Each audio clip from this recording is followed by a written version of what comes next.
I'd just like to take this opportunity at the start of today's video to make a public apology to Olivier Giroud. I may have said some things about you on previous episodes that were immediately corrected by the majority of people down in the comments. As a result of that, I may or may not have given you a chance in the first team, and apparently you're not rubbish after all. I apologise for the things that were said. Please keep scoring a goal a game. It's been ace.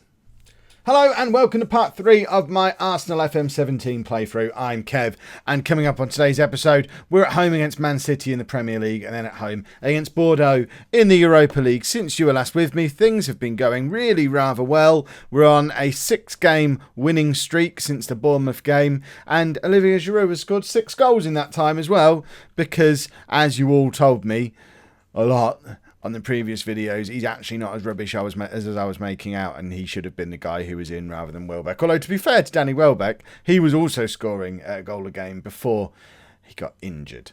And then Giroud came in and just picked up where Welbeck left off. So I think they're actually both pretty good. And I can't wait to have Lacazette fit, because if he's better than those two, we're going to have loads of goals out of him.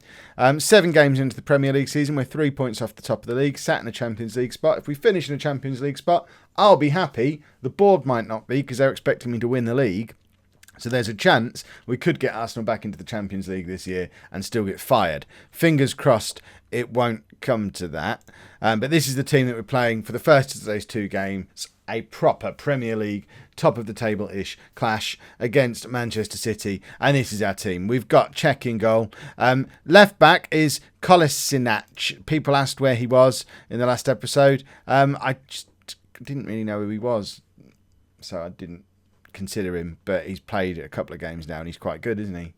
Probably should have had a look at the squad rather than just doing what I know about Arsenal from seeing him on telly, and I don't remember seeing him on telly. He probably has been on telly, but I've not really noticed him. But yeah, he's in the team today. So he's going to be at left back with Koscielny, Mertesacker in the middle and Bellerin at right back. Then we've got Ramsey and Xhaka in midfield. Xhaka is another one who I didn't really know anything about. Turns out he's better than Jack Wilshere. Who knew? And then up front, we've got Giroud with a fit against Sanchez, Ozil and Lemar behind. Thomas Lemar is a very good player, by the way. Arsenal probably should have tried to sign him in real life. He's one of our top, behind Welbeck and Giroud. He's the next top scorer on 4 goals. And he's all right. The one player I've not been able to get a lot of excellent form out of yet is Asensio. But to be fair to Asensio, he's started about 2 games, because when you've got Sanchez, Ozil and Lemar, which one of them do I drop to bring Asensio into the team? And I kind of just need to sell one or both of Sanchez and Ozil to make room for Asensio to move through and develop. It's not even, they've got to leave, so we better sell them. Oh, camera. Apologies for that. My camera battery was about to die and it was all red lighting at me. As I was saying, it's not a situation like the one in real life where Sanchez and Ozil are probably going to leave anyway and we needed Asensio to come in and replace them.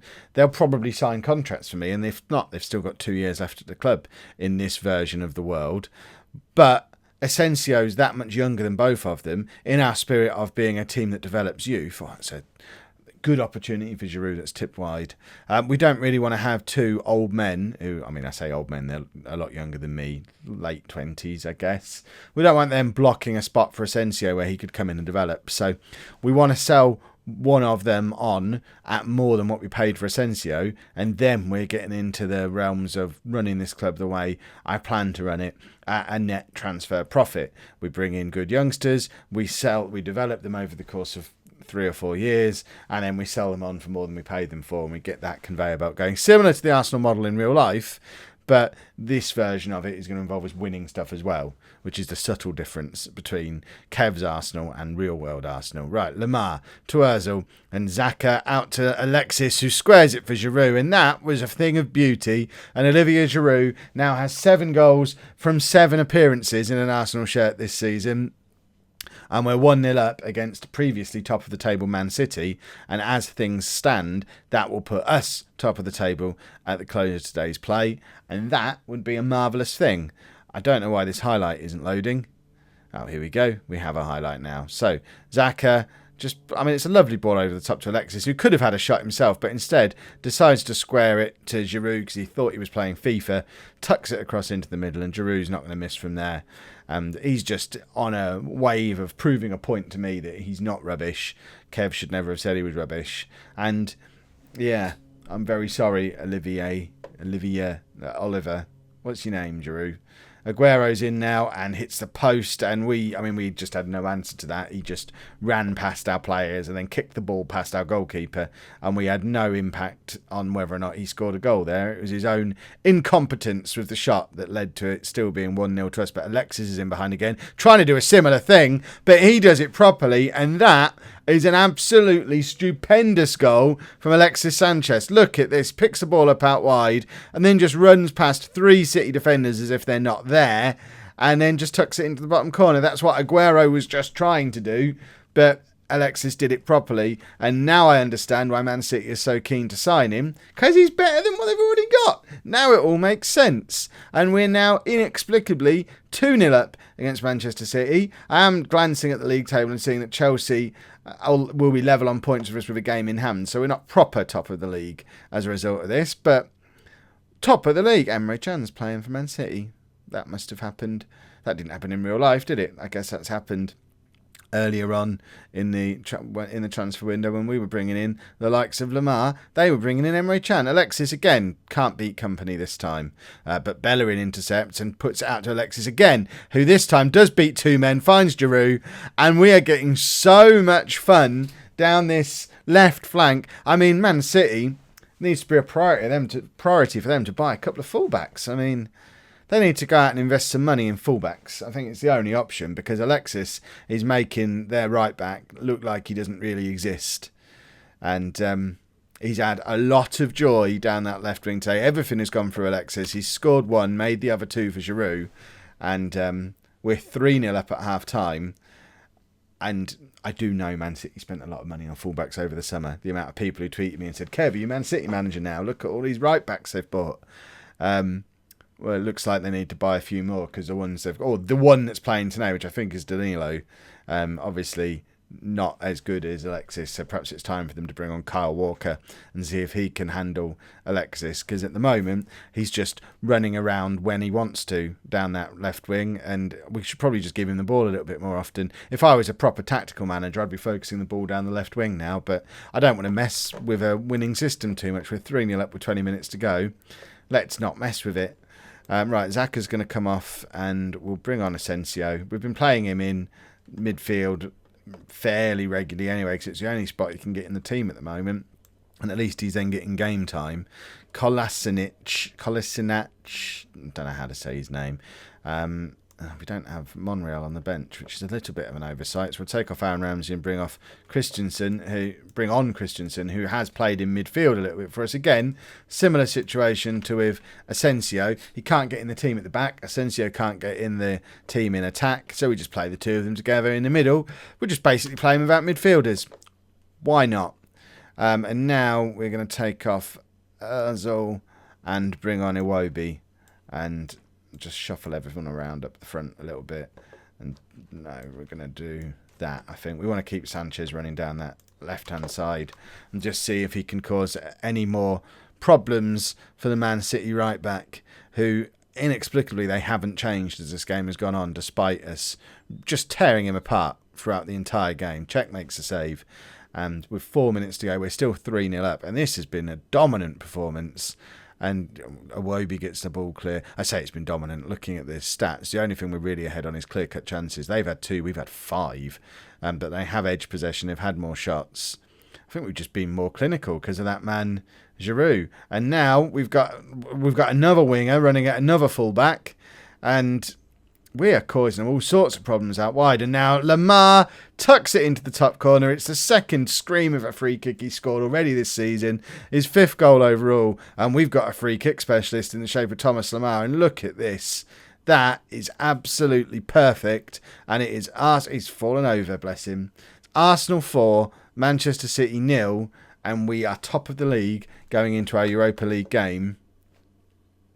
I can live with that. That'll do, innit? Let's go and beat. Oh, what's happened to Ozil?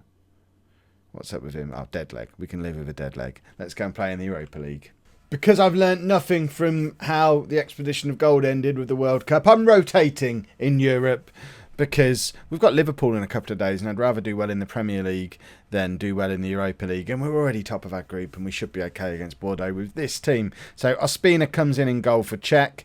The back four, Mustafi comes in at right back for Bellerin. We change the midfield completely. Cazorla and Coquelin are going to be in midfield. And then Welbeck comes in up front. Lamar moves in from the right wing to the middle. And Iwobi and Asensio are going to be our wide players. So lots and lots of rotation. Gives us a chance to see some of the squad players who haven't really featured so far this season in a competitive game to get an idea of who should be involved a little bit more often, and shows just how deep this squad is. We've got a lot of very good players. How are Arsenal as rubbish as they are in real life when they've got all these players? I don't understand. Are they just massively overrated in Football Manager, or can Arsene Wenger just not pick the right combination of them? Because it seems, I'm setting myself up for a fall here, but it seems hard with this squad of players to pick a bad team, because I've left out the 5 best players, maybe. I've left out Alexis, I've left out Ozil, I've left out Giroud, I've left out Ramsey, I've left out, I don't know, Czech, Bellerin. There you go, 6.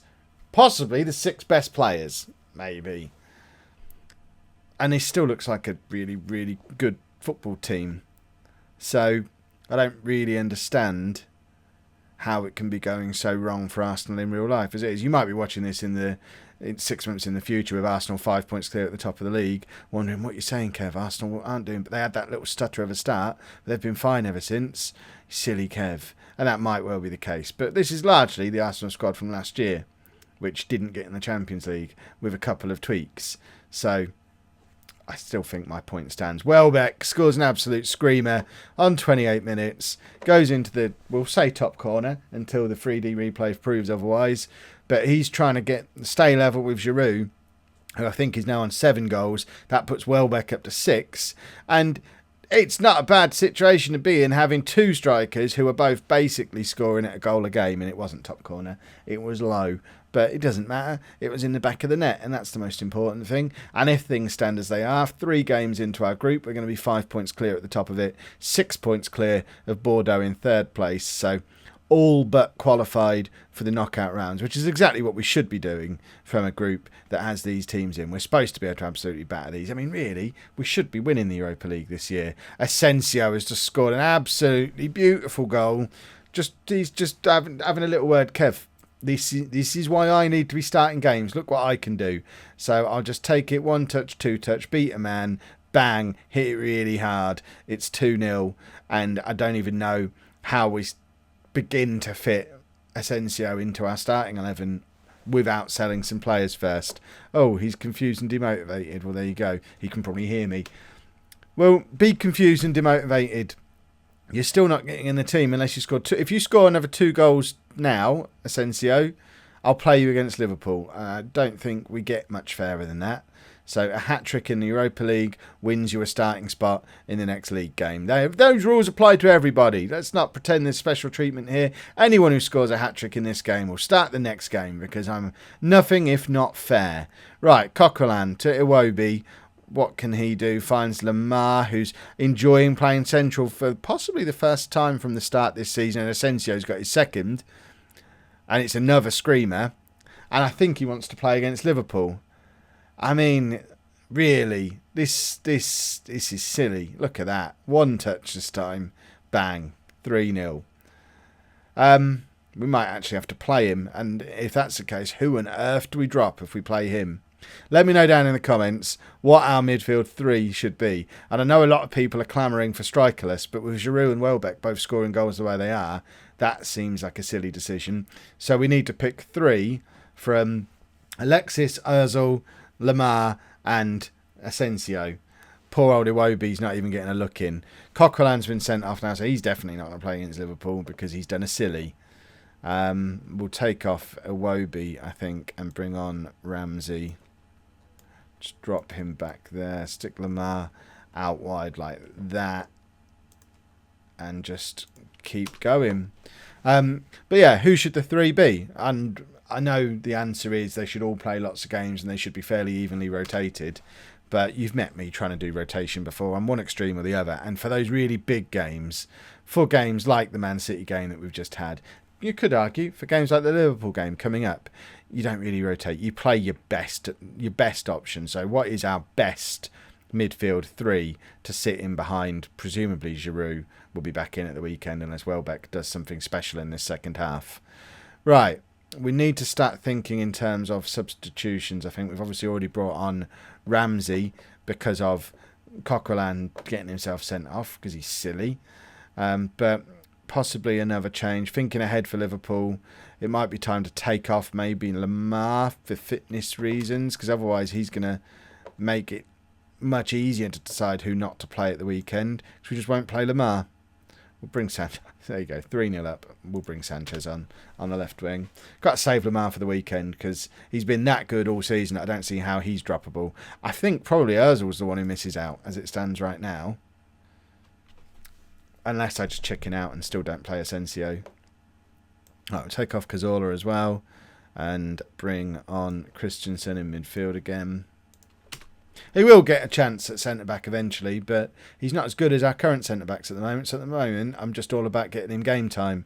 And he seems to be doing quite well in midfield. And Welbeck's just got his second. He's now pushing for a starting spot for Liverpool as well. And that is not your typical Arsenal goal. Ball's lumped forward from Ramsey and Welbeck just heads it over the top of the goalkeeper. It's a proper League One goal. I feel much more comfortable seeing us score goals like that than all this slick passing and screamers from long range. And we've conceded a goal. That wasn't in the script for today's game. And it's come from a set piece. Mertesacker bizarrely heading it back towards his own goal. And from there, we don't ever really get it clear, and Ospina does well to get a fingertip to it, but it's not enough to push it out of the goal.